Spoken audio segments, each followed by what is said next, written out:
अलि पर त्यो टावरसम्म सुन्ने गरी आवाज आउनु पर्यो। जय गण्डकी।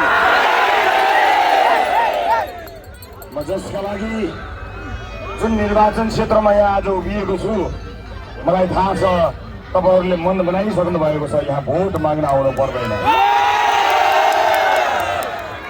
म यहाँ भोट माग्न होइन, म झापा 5 मा भोट माग्न होइन, न्याय माग्न आएको छु। भोट त सबैले पाउँछन्, चुनाव त सबले जित्छन्। न्याय पाउनका लागि एउटा युग पर्खिनुपर्छ। झापा 5 मा न्याय माग्न आएको छु दाजुभाइ दिदीबहिनीहरू। अन्याय त म माथि पनि भएकै हो, तर मेरो न्याय माग्न आएको होइन। अन्याय त म माथि मात्र भएको होइन, अन्यायको शिकार त म पनि भएको छु। मेरो चिन्ता गर्न पर्दैन, तर देशको न्यायको लागि एकपटक झापा 5 को यसपटकको मतदान इतिहासको एउटा कोसे ढुङ्गो हुनेछ। म त्यो इतिहास बदल्नका लागि झापा 5 तयार छ कि छैन हेर्न म कुनै पनि सभामा यति धेरै माथि चढेको छैन।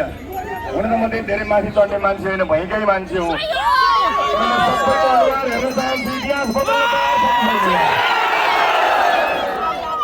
झापा 5 यसपटक इतिहास लेख्नुपर्ने छ।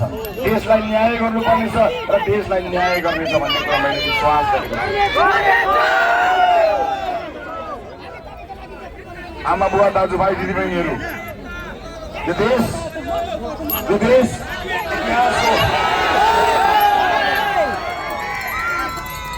इतिहासको सबैभन्दा महत्त्वपूर्ण ठाउँमा आएर उभिएको छ। जब जनता जागे तब देश बचेको छ।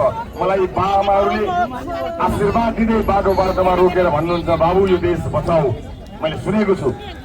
म झापा 5 मा उभिएर भन्न चाहन्छु, बाआमा सुन्नु होला, यहाँ पनि हुनुहुन्छ, यो देश बच्छ पनि र यो देश बन्छ पनि।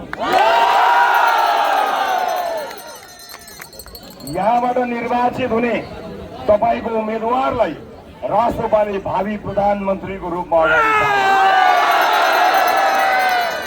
पार्टी सभापतिका रूपमा मलाई गर्व छ कि यो क्षेत्रमा सम्भवतः यस क्षेत्रबाट निर्वाचित भएर संसारकै सबैभन्दा कान्छो प्रधानमन्त्रीका रूपमा पालेन्द्र शाह निर्वाचित भएर जानुहुनेछ।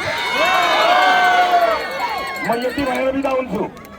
मैले अर्को सभामा बोल्नु पर्नेछ।